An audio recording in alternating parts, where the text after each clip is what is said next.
you tired of having a bedtime routine that isn't lasting? Here's what you can do to make bedtime routines stick. Hi, I'm Dr. Nancy Silva, mom and pediatrician in Wesley Chapel, Florida. It's always hard to get a baby to go to sleep. First of all, you want to make sure that when they're babies, that you're making sure you did not ignore their hunger cues and their sleep cues. Hunger, meaning they're lip smacking, they're shaking their head left and right, they're moving their hands in their mouth. Sleep cues, they typically start blinking, they start rubbing their eyes in their face, they even start yawning. If you start missing those, bedtime or feeding time and bedtime become a nightmare. Same thing kind of applies for toddlers. If you just ignore their hunger cues, you ever have a toddler miss a meal or have a late meal? Oh my gosh, it's like hell on wheels. So you don't want to miss the hunger cues. My own daughter, she tells me, even to this day, and she is 11, that she gets hangry. She gets that from her dad. But I have to make sure, like, snack time's important. And that really starts in the infant and then the toddler years. In infancy, it's more, bottle of breast milk. That's like their snack time. But in toddlers, you have to make sure that they're having their appropriate snacks and meals throughout the day.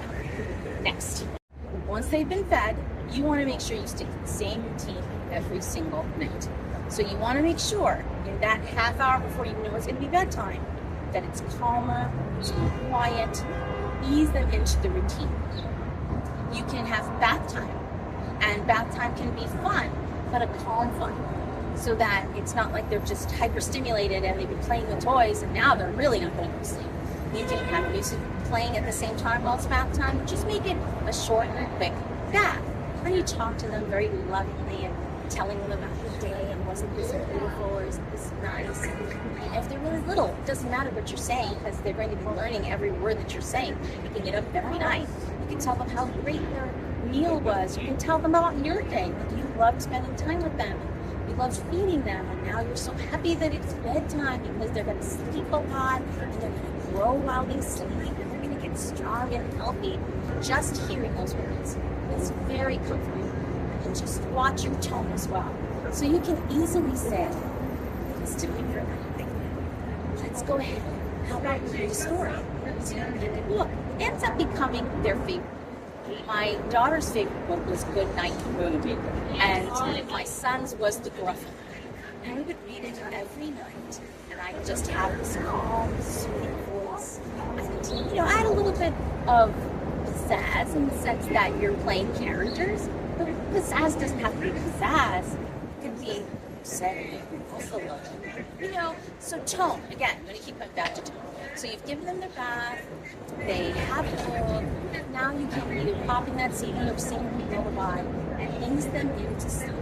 This doesn't mean that they're not going to resist it at some point, but eventually when they know that this routine is going to be the same way every night, they get it anymore.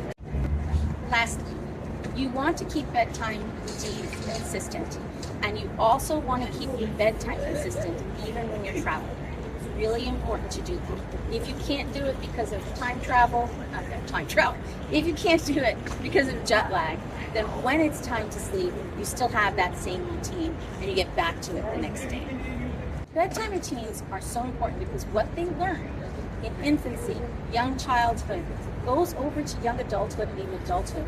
If you think about it, how good is your own bedtime routine? Maybe that's something you need to work on in order to really work on it for your child as well. The point is, giving them a wonderful, soft, loving bedtime routine will last well into their adulthood, and they're always going to remember what you did for them with lots and lots of love. I hope you found this helpful. Please subscribe to the channel. Leave me a comment below. Tell me what you'd like to hear more about. In the meanwhile, if you'd like to have some of my free guides and trainings, you can go to the comment below, or you can go to my website at drsilvakidsgrow.com. You'll go to the shop and you'll find some free guides such as Mindful Mom 101, Fever Tips 101, 30 Fun Family Activities when you're bored at home, more. And under training, currently, there's Pediatrician Fever Fix, so you know all the things to worry or not to worry about, when to call your doctor, and what to do at home, and dosing, everything's in there. The other thing that's coming soon is Diaper Rash Fix, so you'll never have to deal with that diaper rash again. Until the next time, please be kind to yourself, and bye-bye.